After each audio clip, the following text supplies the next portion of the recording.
Mic check, 1, 2. Mic check, 1, 2. Can you hear me? Can you hear me now? How does this sound? So basically what's going down is just trying to figure out where to place the microphone, what microphone to get, trying to make things. I'm just trying to make every episode more and more badass. That being said, welcome to Gun Instincts Podcast. What's up? How's it going? So I hope y'all are doing pretty awesome. Sending lots of love to everyone who's been listening and just sending all sorts of love. I'm stoked. I'm stoked that you love the podcast. That being said, this podcast is going to be about permaculture, regenerative farming techniques, how to go about them, what to do, where to start, and that sort of thing. The reason why I'm sort of divulging into this is because that's sort of... I've been coming to this conclusion lately that you need to sort of get to the root of things. And that sounds so simple and that sounds so obvious. But of course, as we go through life, we tend to stray. So this is an attempt to sort of get to the root of existence, which is really growing food and tending to nature, nurturing nature. And of course, this goes with just the way we live our lives as well too, right? With people, because to move forward, obviously, we reproduce, we need to nurture the next generation to thrive and to move on and to move forward. And that is sort of the hidden techniques of, how do you say it? The hidden techniques where the mass media and sort of this conglomerate illusion that we see with the consumerism, and entertainment. I'm getting something awesome for us right now. Right, that's where it stems from. It's just like this absence of nurture, and it's like every single generation of people who grow up without the correct amount of love and nurturing, they're not going to thrive in the reality that the group is co-creating. So it's like when you cause mass disillusion and disconnection from your roots, from the nature of human being, in this example, then you lose that, right? You lose that sturdy, grounded foundation that's going to help you grow and blossom. And essentially what comes after blossoming is the fruit. And the fruits, my friend, the fruits of our labor. I wonder if that's where it came from, the fruits of, indulge in the fruits of your labor, because it's gotta be. Everything comes from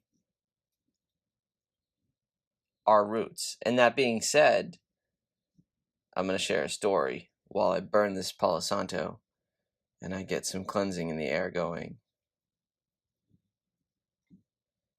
So this is Gut Instincts podcast where we question everything and we talk about anything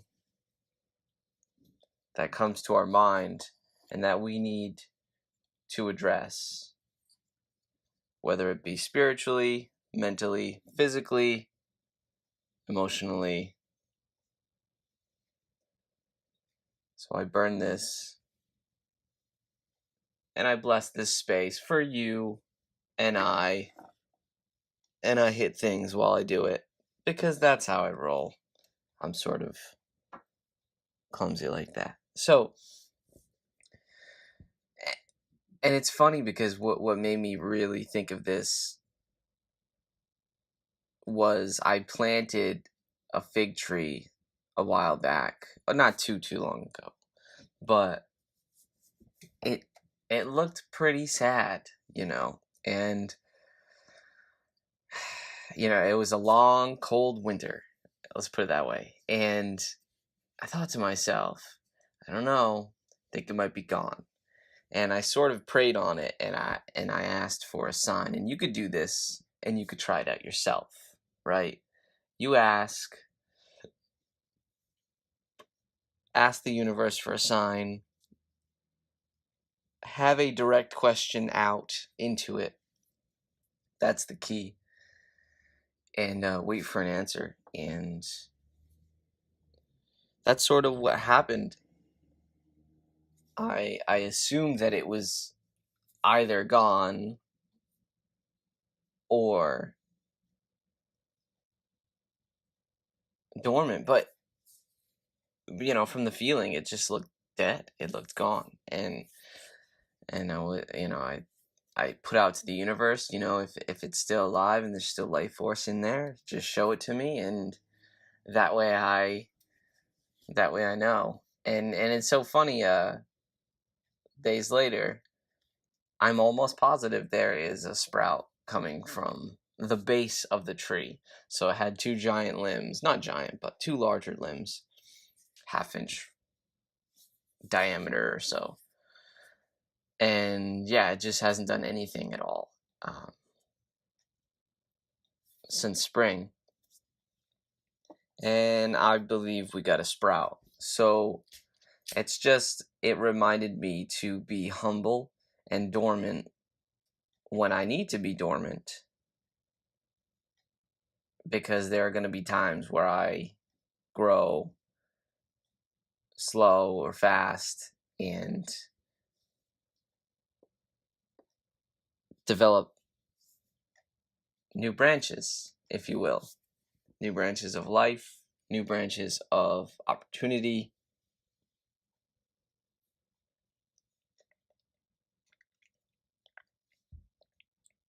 I had to take a drink of my juice.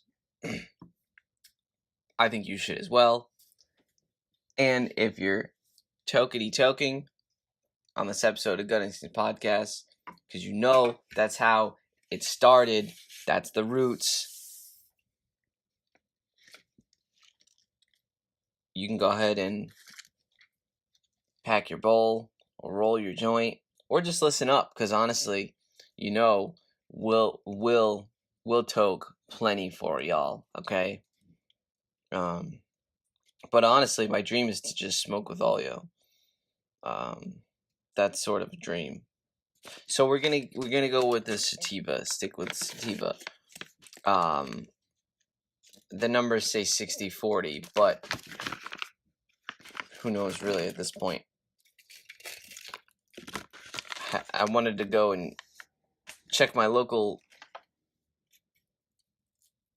medical cannabis dispensaries, and I like to see what they got going on.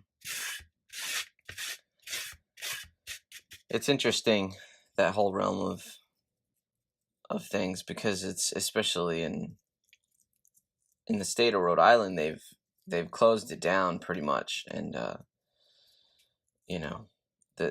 not going to call them out, but they know who they are.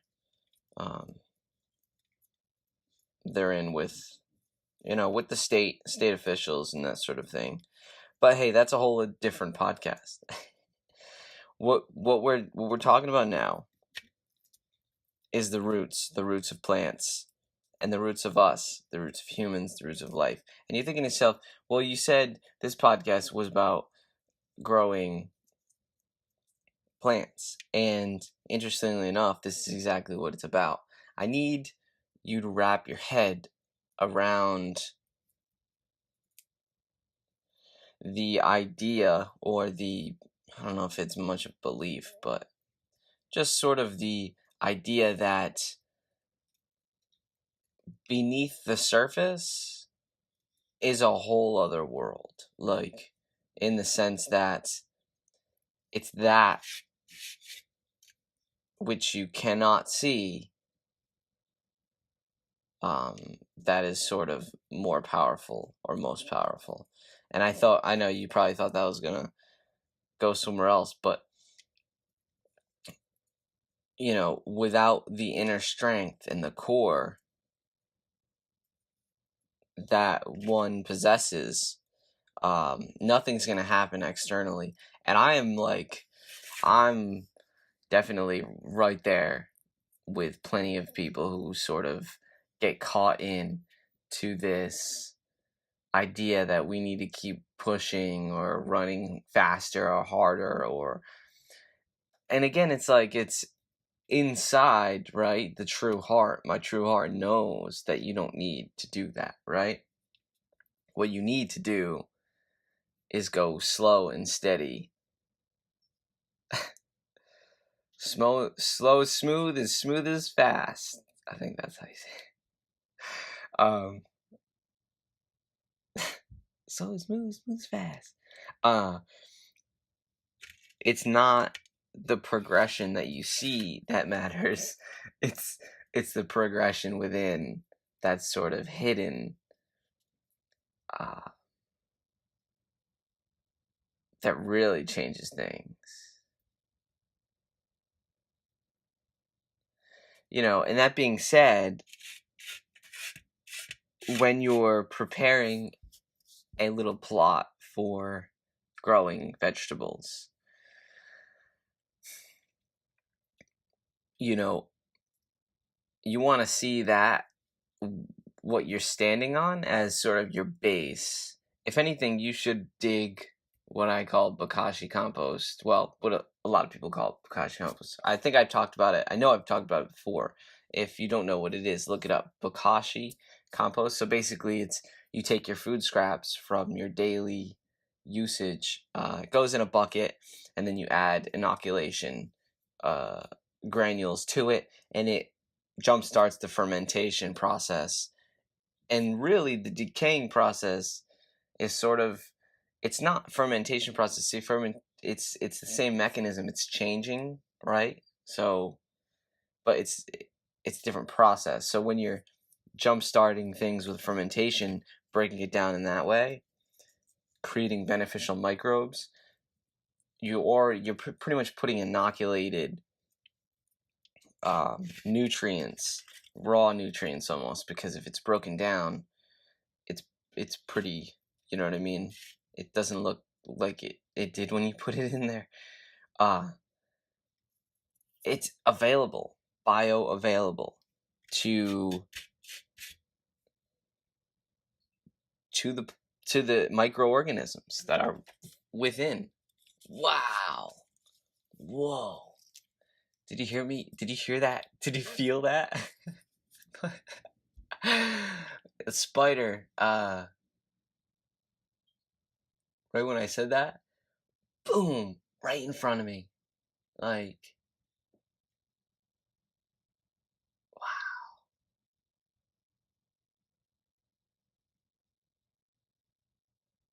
I'm not gonna lie, I jumped.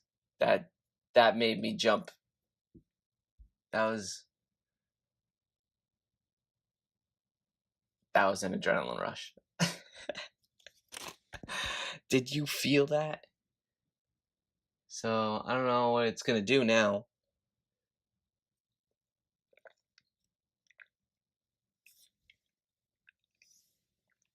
Interesting. Whoops. Trying to move my chair here, cause now I'm gonna be sort of keeping an eye on it, seeing if it wants to jump back at me. It's just right above me walking. That was pretty signs. Did we talk about signs already this episode? Signs are most important because it's those signs that jump out at us, right, from the universe, that really change things. But they only change things if we are in the mindset to receive them. Okay?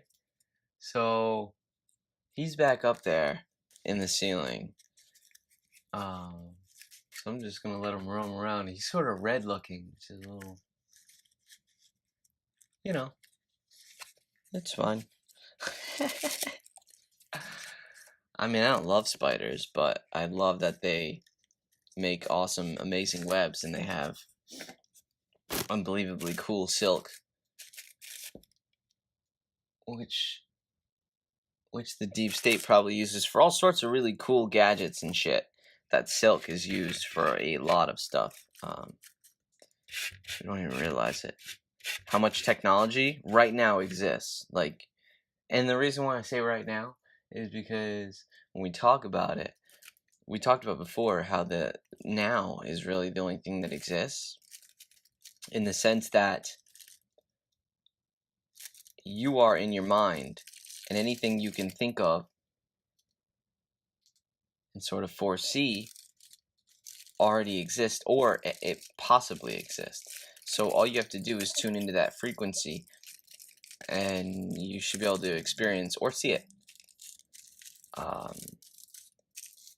That's why the mass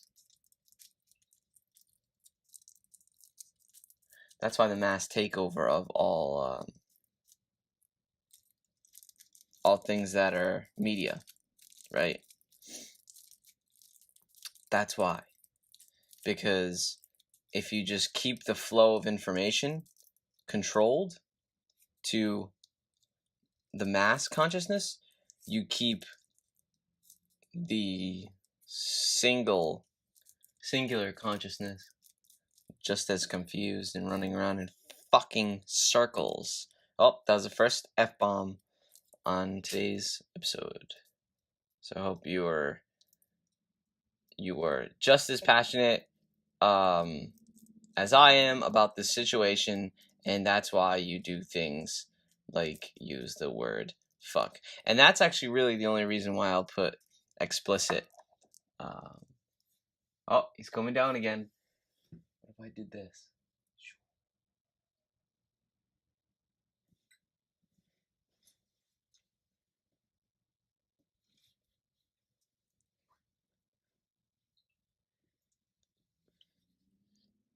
I may or may have not blown smoke onto the spider. I may or may have not done that. How does this sound? Because I'm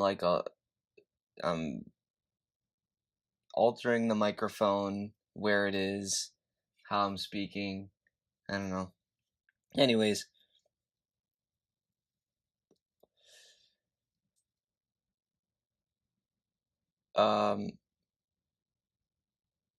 Here we go. We're on Gutting Sync Podcast, and today we're talking about growing vegetables. And basically what I want you to do, I want you to plant your small vegetables right into the ground, like that hard grassy stuff, if you got it, right? If you want. Now you can start with raised beds and start like that. No problem, right? But that's not what we're talking about. We're talking about somebody who has literally hard green grass ground right in front of them. What do I do? The best way possible. You plant your plants into the ground sporadically. Now, you pray that all of them survive. That may or may not be the case, but you start with that. So you've broken through, but only in small spots. That's the key. Only in small spots. Now the idea is the roots will spread and break up the soil around it, causing a rush of nutrients, vitamins, and all that stuff into those crevices. That is how the soil starts to become more nutrient dense, right? And at that point, you're calling for the cavalry. Now, the cavalry is the soil microbiome. The soil microbiome exists in a few different layers.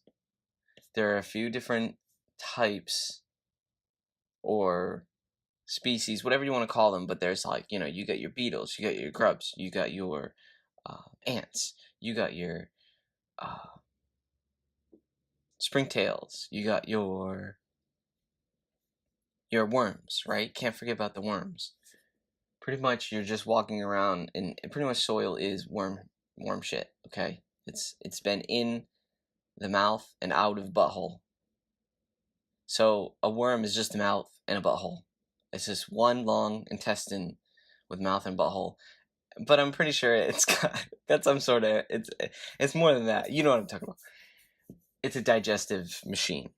I'm scratching. I think I got bit by, I don't know, mosquitoes or something. I'm not really sure. But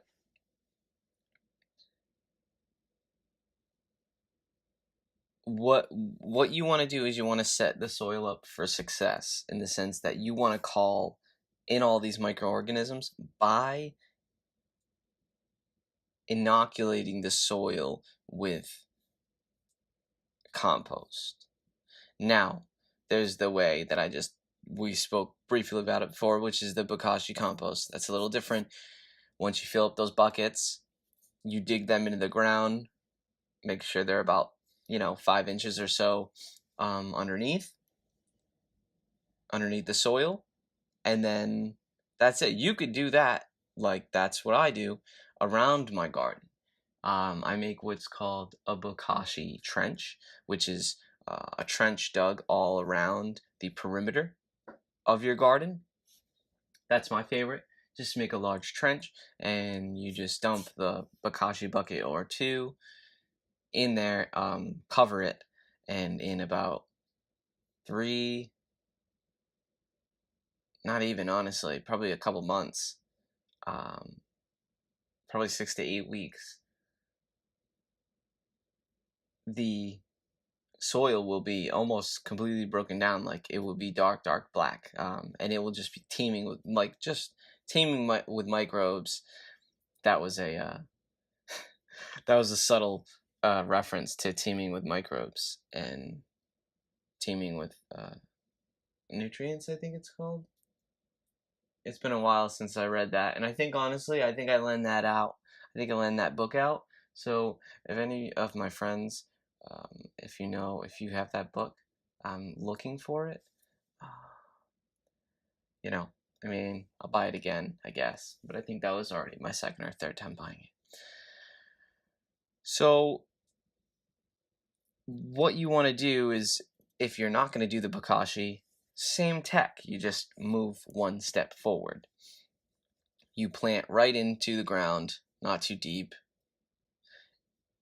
You go and pick up 50-50 ratio of compost manure, preferably organic, but really whatever you can get, and topsoil, right? Or you can do all compost local. You can get it delivered.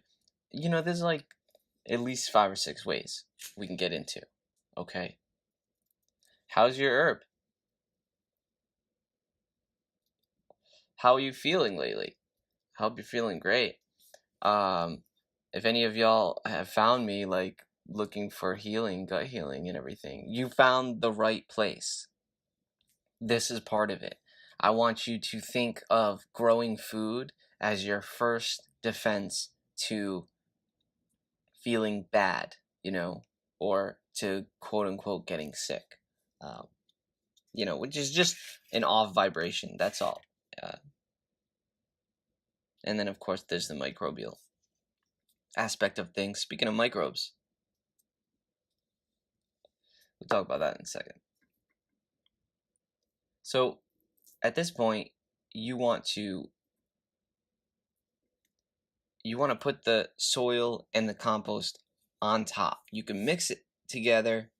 You can just sprinkle it on top. It does not matter. Seriously, it doesn't matter.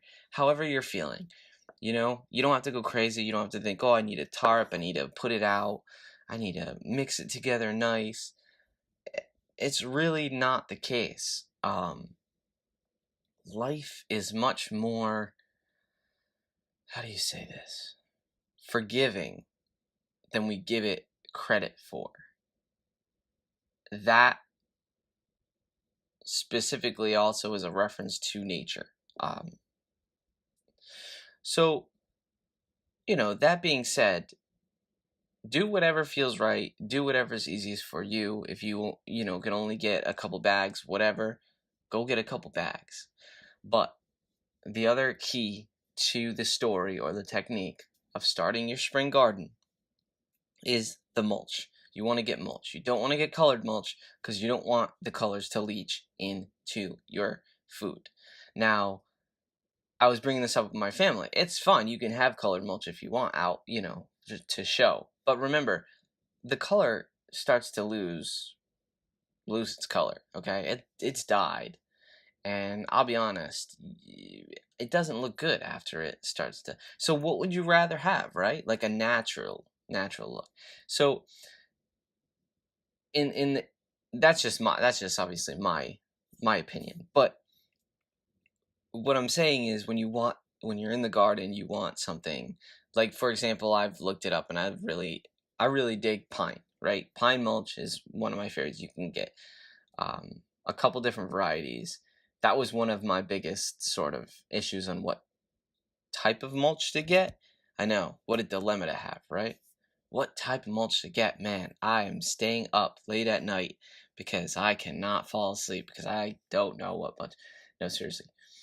Pine mulch seemed to be the best. It has all sorts of great properties, insecticidal in the sense that, no, did I say pine? Oh boy, I meant cedar. Ha! Cedar is what I got. My bad. I'm gonna laugh when somebody listened to this a couple times and then like broke off before I said that. Cedar. I was in between pine and cedar, and I had pine, and it wasn't my favorite. I think I had pine. Anyways, cedar. Cedar, cedar, cedar. Cedar, cedar, cedar. Okay, that's enough.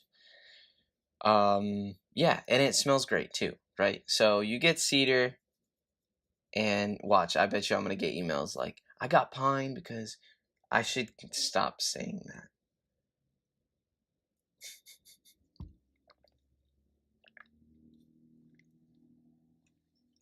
I got these elastic bands like on the microphone. Not because I need it or anything, it's just like I'm holding it. I don't know why I'm just putting them there. Anyways. So that being said, right? That being said, you want to feed the plant from above.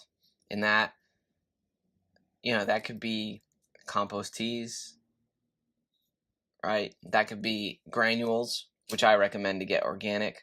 You can buy those now. Organic plant food, it's called. Whatever, you can find it. I recommend compost teas. It's really easy. 5-gallon bucket or more, depending on the size. You put water in, you put a bag, or a nylon bag, or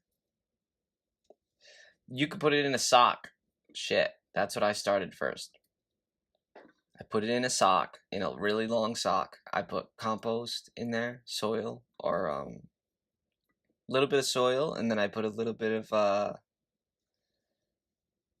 of um, worm castings. Yeah, worm casting. And I'm gonna light this Palo Santo again. Get the vibe going. And when you put that in the sock, in the gym sock, right? In the Don't put it in a dirty gym sock. Well, I mean, I guess you could probably put it in a dirty gym sock. It would probably help like add more microbial life. See what I mean? This is what you have to think of. Really, you want more microbial life. You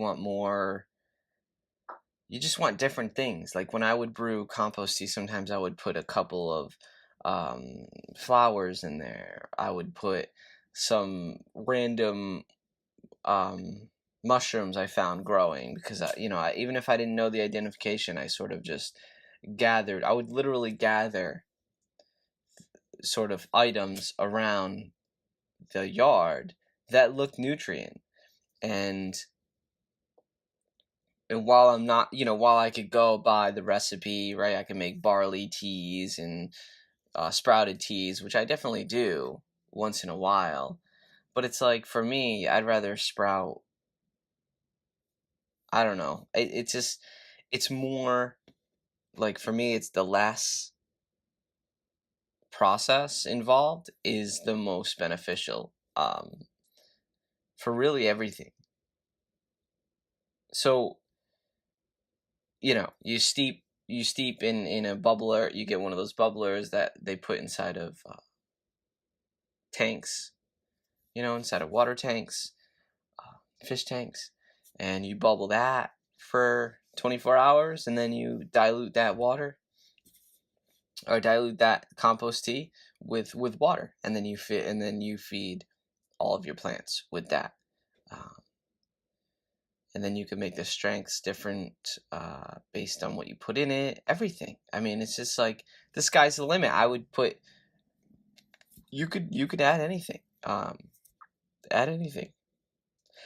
Aloe vera. You know. You can add cinnamon if you're having sort of problemos. Like I would add cinnamon. I would add cinnamon in the compost tea. Okay, and then I would sprinkle a layer of cinnamon. I would sprinkle a layer of cinnamon on top. I I forget when I was growing uh, a couple years ago, and I had the little. I think they were fungus gnats or something like that. Yeah, layer of cinnamon, and then a layer of peat moss or cocoa moss, not peat moss, cocoa moss, and which is coconut, shredded coconut. It's so soft. It's like I want a bed of that. Put that on, and then you put fucking shit. You put like cayenne on top of that. Like the plants don't. They're not going to be sort of affected unless you really. You're spraying. I've noticed just essential oils. That's what you have to be careful of. That is very strong.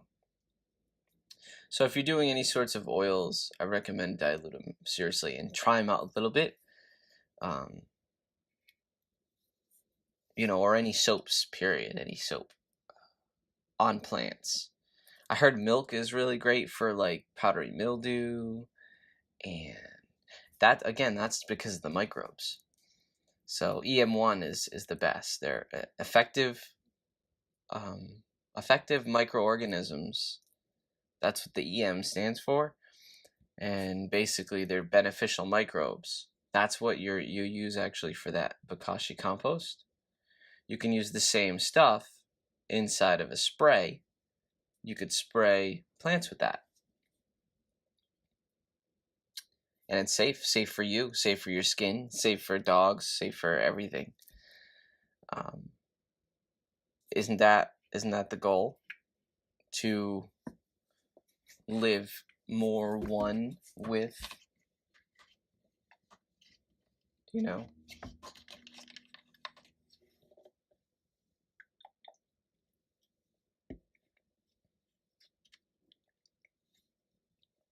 drinking water, y'all.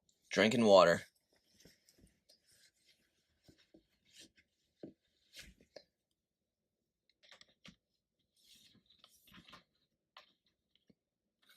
So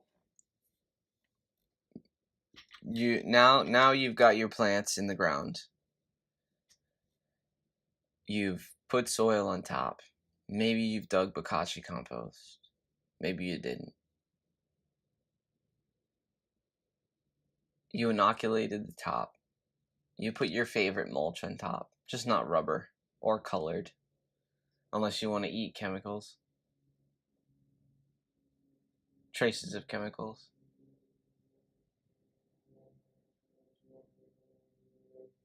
And that's it. Now you're looking at... Oh, you could do straw too, by the way. That's fun.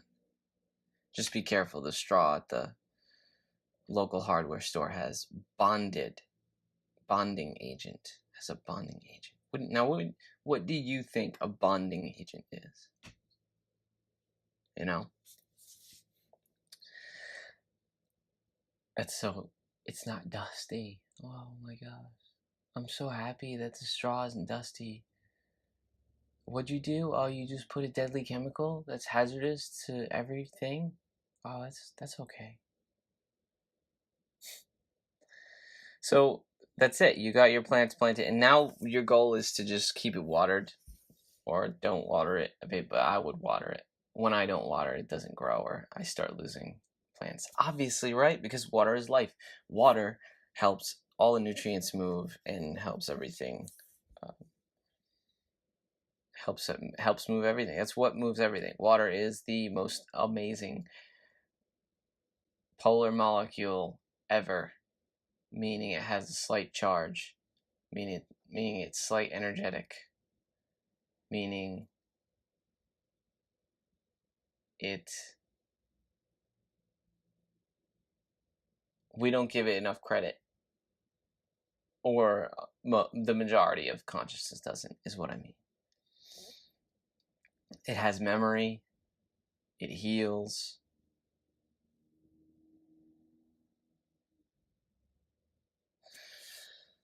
So that's it. And then I guess that's you got your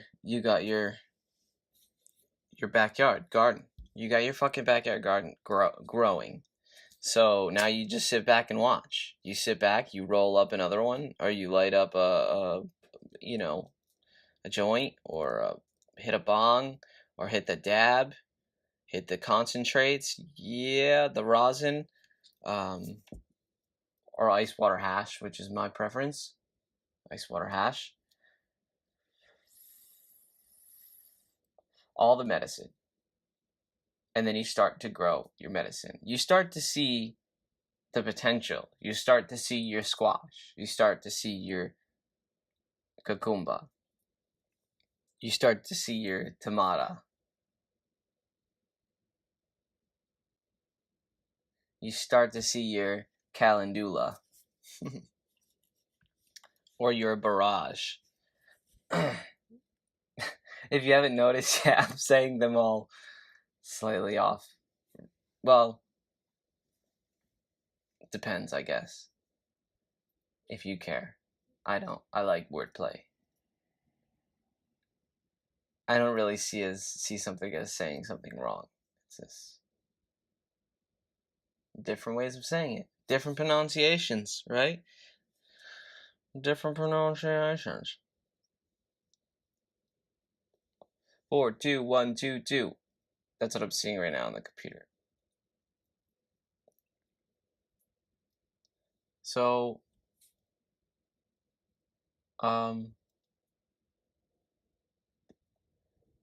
thanks for hanging out on this episode of Gut Instincts Podcast. I hope you enjoyed what we talked about. And I hope you got something out of it. And I can't thank you enough for listening. And I want to let you know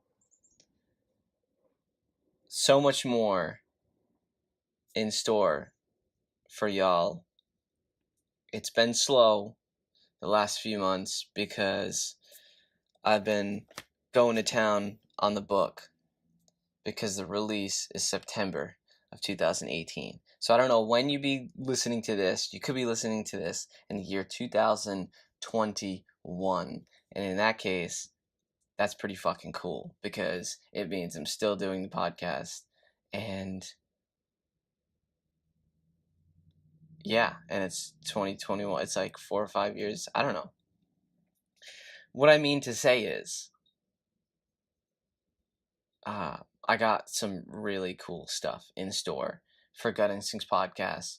So if you dig the content, although I don't really like using the word content, I just referred to that because it's like, is that like a joke or something that's going around? I keep seeing people like post about it, and I guess it is funny. I guess the word is funny, but maybe it's just like the reference to it is funny because that's really all people sort of think the internet is about, is putting out just massive amounts of shit. And I mean, I'll be straight with you. Like, if you put massive amounts of shit out for a length of period of time, eventually, you know what I mean? Something may stick, or you may, I don't know, you may make a video or whatever like that works. But I think what needs to be more focused on, and I think that's why I laugh about people making jokes saying content, is because we need to have the focus on this content being good content. And that's what I'm trying to make sure I get y'all at Gut Instincts Podcast. So, that being said, I love you.